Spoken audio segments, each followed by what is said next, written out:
Welcome to Season 3 of E-Commerce Fastlane, Episode 111. Welcome to E-Commerce Fastlane, the podcast show to help you build, launch, grow, and scale a wildly successful e-commerce company. Listen to real conversations with proven practical strategies and success stories. Learn how to generate more traffic, more sales, more profit, and customer lifetime value for your Shopify store. And now, your host and e-commerce entrepreneur, Steve Hutt. This episode is brought to you by the team at PushOwl, a leader in web push notifications for Shopify brands. Are you using web push notifications yet as part of your marketing strategy? If not, you're definitely missing out. It's an important tactic that all Shopify brands, regardless of their size, should be implementing today. Thanks to an amazing PushOwl solution, web push notifications are clickable messages that show up on your desktop computer or mobile phone. And with one click, customers come back to your store ready to buy or consume your latest content. And get this, without collecting email addresses, you're able to recover abandoned carts or win back visitors that recently abandoned your store. It's the best of both worlds, shopping cart recovery and browse recovery for those visitors that didn't buy anything and didn't add anything to the cart, but they spent time viewing products on your site. Imagine being able to send push notification broadcasts to all your subscribers or a segment of them with a new collection launch or a flash sale or BFCM or holiday promotions or, just engaging them with your new branded content from your blog. They even have an incredible feature where you can notify customers when a product is back in stock. Never lose shoppers when inventory gets to zero. You can now send automated back in stock web push notifications to bring those interested shoppers back to your site. And PushOwl is Shopify's leading solution for web push notifications. Over 20,000 brands trust their platform for this incredible sales channel. And right now, they're offering a 30-day free trial for all my listeners. So check them out, ecommercefastlane.com/PushOwl or pushowl.com and use the code Fastlane and start automating and scaling your marketing today. Well, hey there, it's Steve, and welcome back to the E-Commerce Fastlane podcast. Now, if this is your first time listening, this is an e-commerce show where we have honest and transparent conversations about building and thriving with your store powered by Shopify or Shopify Plus. New episodes are available each week with your favorite podcast player through iTunes, Stitcher, Google Play, and Spotify. Or you can also sign up online at ecommercefastlane.com and be notified when a new show is being released. Now, my guest in today's episode is Tim Ash, who is an acknowledged authority on evolutionary psychology and digital marketing. He's a sought-after international keynote speaker and the best-selling author of 2 books. First one, Landing Page Optimization, and more recently, Unleash Your Primal Brain, which I actually just listened to recently on Audible. It's fantastic. We're going to dig into that one for sure. Tim has been mentioned by Forbes as a top 10 online marketing expert and by Entrepreneur Magazine as an online marketing influencer to watch. For 19 years, he was a co-founder and the CEO of SiteTuners at sitetuners.com and their digital marketing and optimization agency. Tim has helped create over $1.2 billion in value for some amazing companies that I know we all know: Google and Expedia, eHarmony, Facebook, and American Express, and Canon and Nestle. There's a massive list here: Symantec and Intuit and Humana and Siemens, and countless direct-to-consumer brands. So exciting to have Tim on today. Busy schedule, but please enjoy my conversation with Tim today. So hi, Tim. Welcome to E-Commerce Fastlane. Very happy to be here, Steve. So you've had quite an eventful career, I might add, keynote speaking around the world, writing best-selling books. You run international conferences, I guess pre-COVID, and now we're doing some virtual events. So tell me a little bit about, as best you can, your entrepreneurial journey so far. Sure. Well, I've worked in a variety of high-tech companies. When I started university at UC San Diego, my undergraduate majors were in computer engineering and cognitive science. And then I stayed there for graduate school in what would neural networks, or what would now be called deep learning or machine learning or AI. And this was early days. We didn't have the big data sets that we do now with the internet. So I switched to internet marketing and started my first marketing agency back in the early .com days, and never let go of the tiger's tail. And 25 years later, I decided, running an agency wasn't my highest and best use on the planet. So I decided to focus on what I really enjoy, which is the thought leadership in the form of, as you mentioned, keynote speaking and writing my latest book and spreading knowledge out to people as opposed to working on client accounts. Right. And so I did mention a little tiny bit at the top of the show, but you've worked with a lot of some really great e-commerce brands, some of the largest brands, I might add. And what are some mistakes that you see kind of consistently some of these e-commerce brands are making today? Well, if we restrict, people have different definitions of e-commerce, so I just want to start there.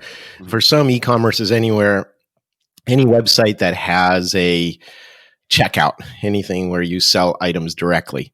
And for others, it's more restrictive, and I'd say it's a e-commerce catalog. And that's, I think, a more standard definition, if you will. So you sell lots of different items. You have a homepage, category pages, search results pages, and then product detail, and so on. It's not a website where there are 2 or 3 things for sale, and those are only incidental. I don't know, is that a fair definition, or how would you agree with that? Yeah, no, totally would agree with that, yes.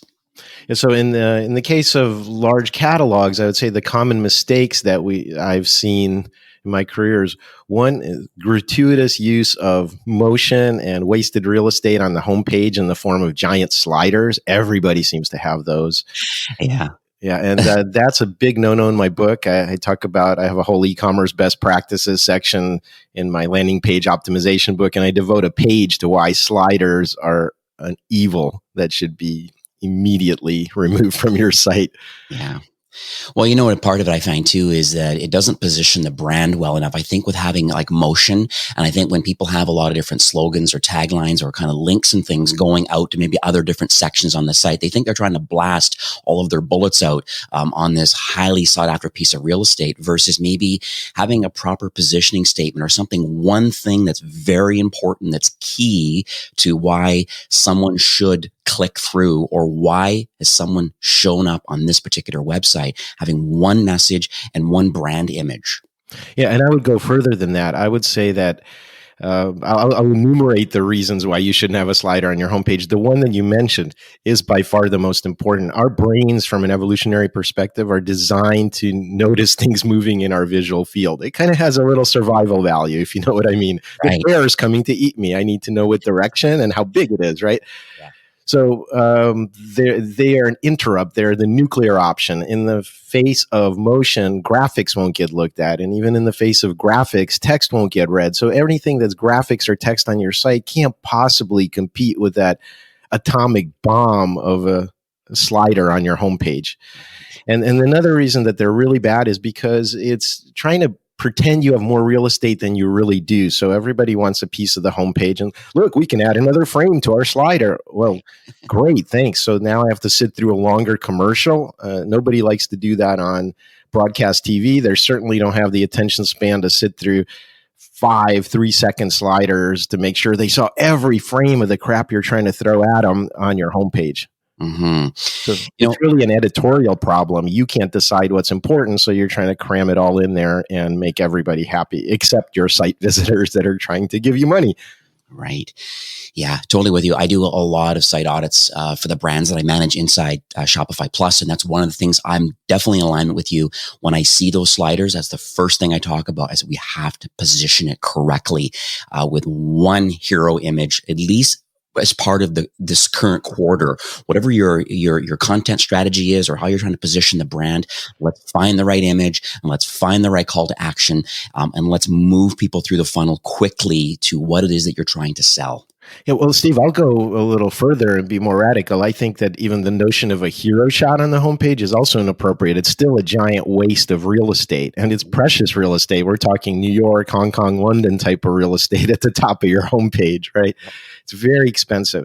So the problem with hero shots is you don't have, usually in a large catalog, one hero product. Now, if you're Apple, that's different. If you're launching the iPhone 12 or 27 or whatever the latest version is going to be, that's $1 billion launch for you. And so it makes sense to take over the homepage of apple.com and say, iPhone 12. And that's all it's about. But if you're selling a catalog with hundreds or thousands or tens of thousands of SKUs, chances are even your best selling product or the one you want to feature isn't going to sell more than 1%.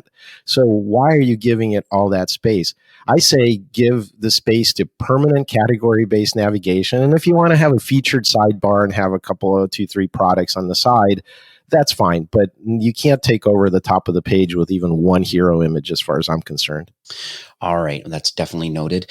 I'm going to make a slight pivot over to talking about the product selection. I think that's one thing that's I think is really important. I think there's some brands that they look at their website and they're always thinking, should I add more products to my website? Do I have to expand my catalog, or do I remain very niche? So let's talk about that, because some brands, they think that, wow, they believe that they're the Amazon of their category. And yes. Oh, that's such an evil phrase. So I'd love to hear how you think about this, about small to large catalogs. Absolutely. So first I want to me, this is related to information architecture and how you organize your site, your categories and your subcategories. So one of the things that many companies, the mistake that they make in terms of their information architecture is that they have essentially too many niche categories exposed all at once. And, if you've ever seen a fly-out menu with dozens of sub-menu items on it, it's ridiculous, right? I know. It happens all the time. That's information overload. Asking for my conscious attention is the hardest thing you can do. So if you want me to read a list of 20, 30 text labels and figure out which one to click on, that's an expensive task. That's asking for my attention. So one thing I would say about information architecture is don't be afraid to go narrow and deep. Make someone click 3 or 4 times to get to products. Each one is a narrow choice, though, no more than 3 to 6 subcategories. But each click doesn't matter. It's the fact that it gets me closer to my goal. So related to that is the idea of don't expose products too early in the game. If you're going to throw up all over me and say, here's 300 products, pick one, that's, again, too much work on my plate. So keep your information architecture, your category hierarchy narrow and deep rather than wide and bushy and exposing too many choices all at once. And don't expose products until that very last step, until you have a manageable set of them to show me. Which also plays into another answer to your question, which is you want to have clear distinctions between your choices. Being the Amazon of your category and saying, look, we have in this subcategory 30 lookalike products. They all kind of look the same. They cost about the same, and they have very similar features, but you can have them all. Well, again, that's not doing me any favors. So what you want to do is have clear differences in your product line. Good, better, best. A high-end luxury anchor that you don't expect people to buy, the real thing that makes you the most gross margin in terms of volume and profit margin, and like a cheap alternative so that they don't run away if they're really price sensitive. So you should have 3 to 4 or 5 choices presented on a single screen once you get down to that final result set. So I often encourage our clients when I ran the agency to really cull their product selection and get rid of similar lookalikes. I see. Now, what about featuring new products on the home pages? I find a lot of premium themes that are available, even some of the free themes that are out there when people are just getting started. For some reason, they seem to want to use a lot of that real estate to kind of show, specific products that they really want to push. Either it's new or it's overstocked or whatever it is. I'm just curious on your feedback about how you believe a homepage should be designed.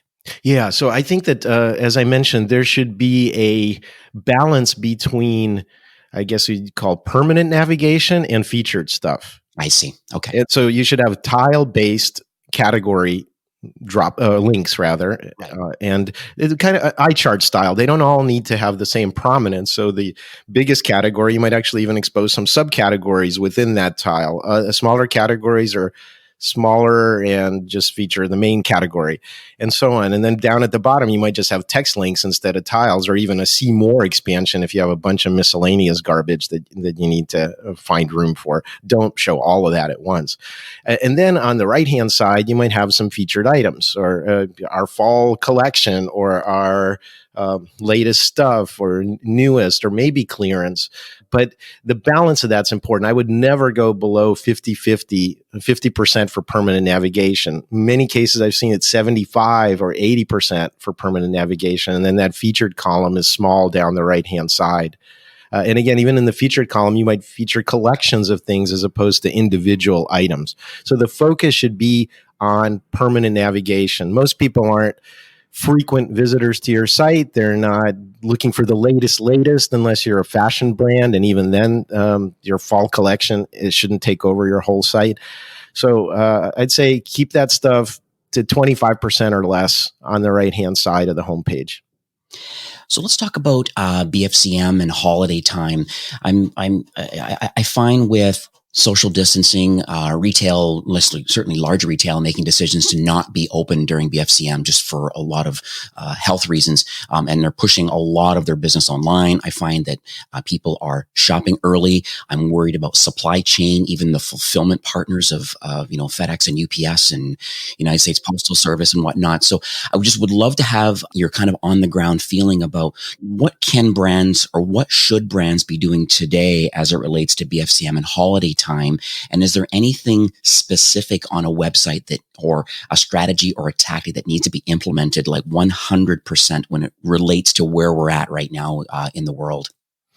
Well, I think in terms of holidays or special events, if you're highly seasonal and occasion-based, you should definitely, that's what the featured part is for. So again, on the homepage, if you have the permanent navigation by categories, but here's our Christmas collection or Mother's Day collection or whatever the upcoming occasion is, that's what you use featured for. And then it should be highly curated and not just a grab bag, not just a subset or sprinkling of things you wish you could sell to those people, but actually something relevant and thought through. This is our editors, our buyers have combed the world and they've decided, this is some unique gift ideas or what have you, and something that has some thought into it and actually feature the fact that you're an editor or a curator of your choices. Again, don't overwhelm with choice and just hope that something sticks because you threw it up against the wall.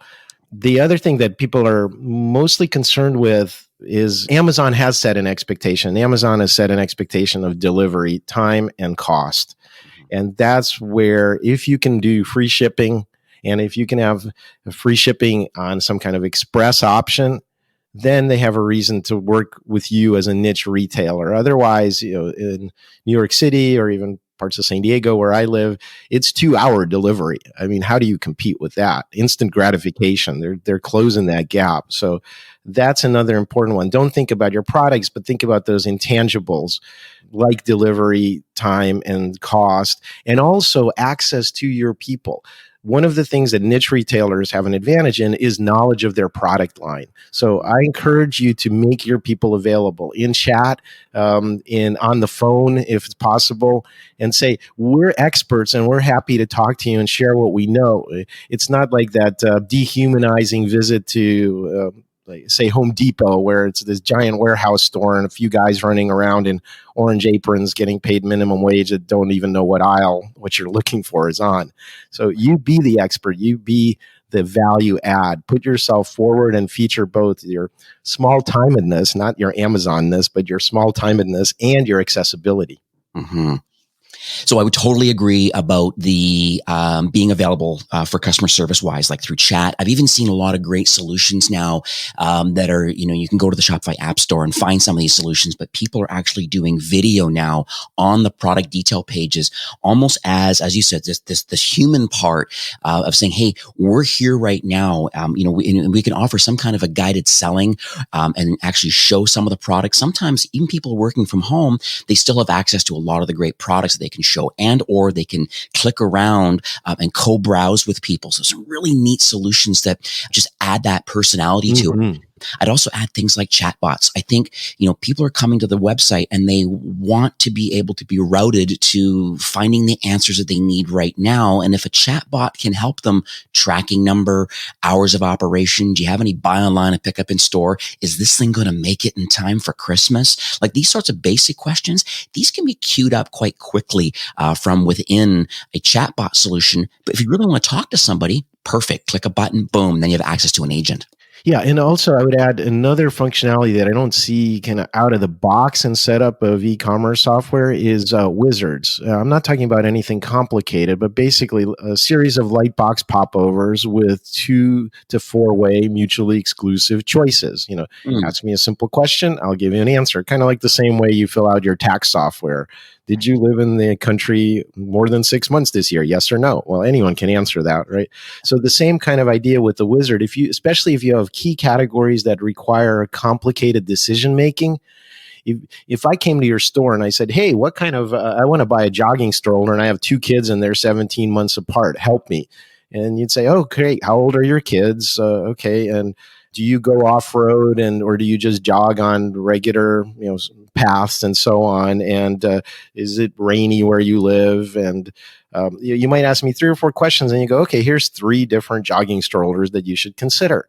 Mhm. And that same knowledge again, specialization in knowing about your product line can be encoded very easily into a wizard. And then you don't overwhelm them with choice. You give them this guided thing. They think they're getting a very customized result. And that has very high conversion from any time we've implemented them for clients. And I recently interviewed the team over at Octane AI. And so they're a Facebook Messenger bot. And they recently added on functionality in this tool now to offer quizzes, or as you're calling them, wizards, but actually helping you ask a couple key questions to help filter your way down. Like they use the skincare example. Do you find your skin oily or dry? Click. Right. Next question, next question, next question. And you know what? They have Facebook pixels firing for every time you continue down that journey. So there's still some, even though they're anonymous site visitors, and if they're not logged in, you're still able to remarket them because you know how far they went through the journey of answering the right questions. That's right. And I would say even more, it's market research. So if you build the wizard yourself, and again, it's not that hard. It's lightbox popovers with questions in them. If you build a wizard yourself, you're collecting market research information. And if you're doing in any kind of intelligent segmented email follow-up, you also know how they answered those questions. So your follow-up email sequences aren't going to be generic. They're going to be totally on target, and they are much more likely to buy after being exposed to those.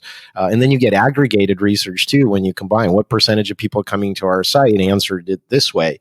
That's also really valuable. Mm-hmm. So, Tim, this show has a diverse range of Shopify entrepreneurs that listen each week. And, from your vantage point, I think it's quite unique. What do you believe direct-to-consumer brands should be working on today? We've kind of went a little bit into it all so far about the holiday season, but just overall, what sort of things can people implement and then have that same momentum carry forward into next year? Sure. Well, I think one of the huge problems with e-commerce catalogs is that they're completely generic. Everyone's trying to be big. Everyone's trying to say, like, we're the Amazon of our industry, as you mentioned earlier. And the problem with that is you end up having these generic e-commerce store, buy crap from us. And again, what's lost there is not just the knowledge, the deep knowledge, like we were talking about wizards or customer support or product knowledge, but is also any kind of personality. So I think that one of the durable ways that niche retailers can compete is by clearly identifying what they stand for in their tribe. Okay, we're trying to appeal to these people only. So being niche is critical. And then the way to survive is to actually have personality in terms of both your editorial tone and creating what we often develop for clients that we call an origin myth. I was in the world, I saw this problem and I decided to go slay dragons, and I had adversity along the way and I overcame them, and now I want to share it with the world. Your classical, what's called the hero's journey in storytelling. It's been with us for thousands of years, and it's a very effective story form. So you need that origin myth about your founders, about your business, how you're trying to make the world a better place, because you can't win on price and you can't win on delivery or selection. You can't win on any of those things. So, but you can say, I stand for something, and it either attracts your tribe or it repels people that don't even have a clue. That's okay. So stand for something. Don't try to be generic. Right.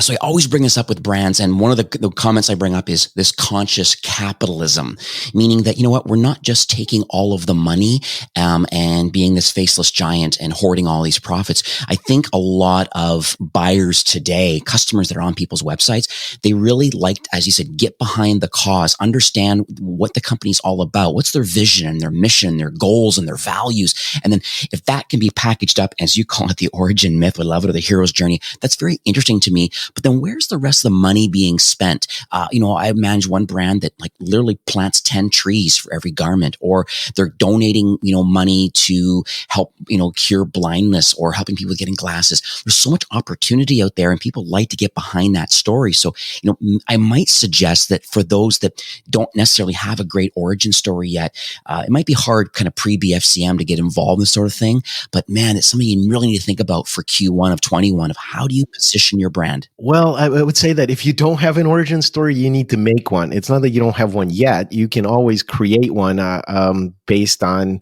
your past experience. I was recently doing a boot camp for getting on TV, and I love this phrase they use, your mess is your message. You don't have to be clean or polished. You have to say, out of your adversity, out of your travails and problems is where the idea for this business grew and your mission grew.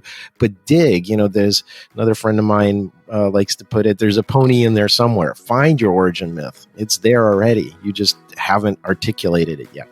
I see. So, Tim, we are nearing the end of the show for today, but do you have any closing comments or any takeaways that you would like to leave with our listeners today? Yeah, absolutely. One of the things I wanted to touch on is you'd mentioned I've written 2 books. One is the landing page optimization book, and that's about conversion rate optimization, making websites more effective. It's kind of the Bible in the field and has a whole section on e-commerce best practices. But my latest book is called Unleash Your Primal Brain. And this one is available in ebook, audiobook, and pre-release copies from me directly until the official launch in April in paperback. But that one is about evolutionary psychology. And I think one of the mistakes we make as internet marketers is focusing too much on the technology. It's slider this, it's hologram that, it's virtual reality or 360-degree tours tomorrow. That stuff's great, but you still have to influence the human mind. And so I think the fundamental, if you want to be successful as a marketer, is to understand how the mind evolved and how it works and all of the subconscious shortcuts that we take when we make decisions.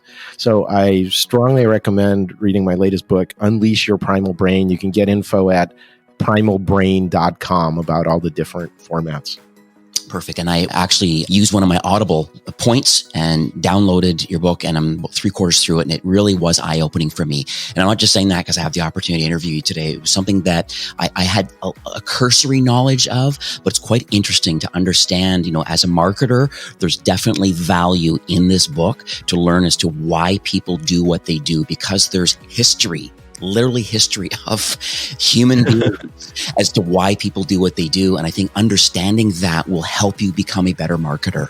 Yeah, and a better person. To be clear, it's not a neuromarketing book. It's not applied to marketing. It's the why behind our evolutionary psychology. So it'll help you in business and marketing and persuasion, leadership, all of that. It'll also help you in personal relationships and your cultural tribes. And it'll help you on a personal development level, understanding how your brain works, how to try to be happy in life, and how to find meaning in being a human animal.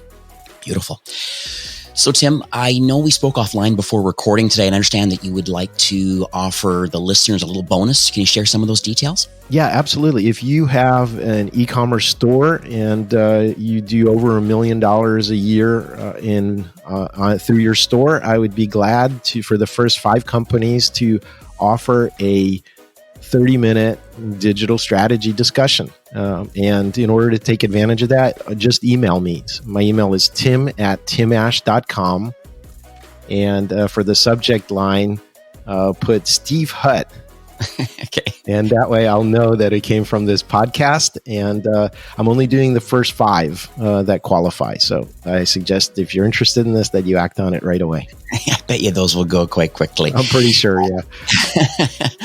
Well, as you know, Shopify's mission really is to make commerce better for everyone. And it based on our conversation today, it's very clear that, you really are in tight alignment with wanting to help, Shopify commerce brands really to, improve efficiencies, opportunities, grow revenue, and build lifetime customer loyalty. And I just wanted to thank you, for coming on the show today, offering this e-commerce strategy. I think this is fantastic, giving this free strategy for 30 minutes for the first 5 qualifying customers. And, I know you can offer a tremendous amount of value to scaling Shopify brands. And just want to thank you for taking time today.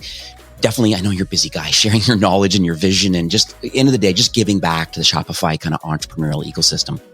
Yeah, it's been my pleasure, Stephen. And just on a final note, if anybody wants a brutally frank, your baby is ugly review of your website, I do those formally as well. And you can get information at timash.com. 100% guaranteed. I've done several hundred, never had to give money back. So if you want a hard look at your website and to diagnose all the problems and plug the holes, I will tell you the emperor has no clothes. So check out timash.com. Beautiful. Once again, thanks, Tim, for coming on the show. My pleasure, Steve. This episode was brought to you by Push Owl, Shopify's leading web push notifications app and the only Shopify Plus approved certified app partner in its category. Browser-based web push notifications push your retention marketing and conversion rate optimization to the next level because you can re-engage store visitors without the need of an email address. Send web push notifications right to their smartphone or desktop by just using the browser.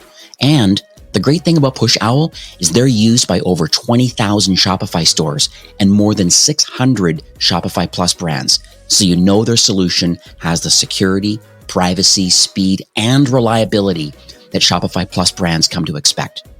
Take their platform for a spin now, 30 days for free on their paid plan. Head on over to ecommercefastlane.com/pushowl and use the code FASTLANE when you activate. Well, that's it for today's episode. I'd like to thank you, a loyal listener of E-commerce Fastlane. It's my hope that this podcast is offering you a ton of value through growth strategies, tactics, and exclusive insider tips on the best Shopify apps and marketing platforms, all with my personal goal to help you build, launch, grow, and scale with Shopify. Thanks for investing some time today and listening to the show. I'm so proud and excited that you have a growth mindset and are a constant learner. I truly appreciate you and your entrepreneurial journey.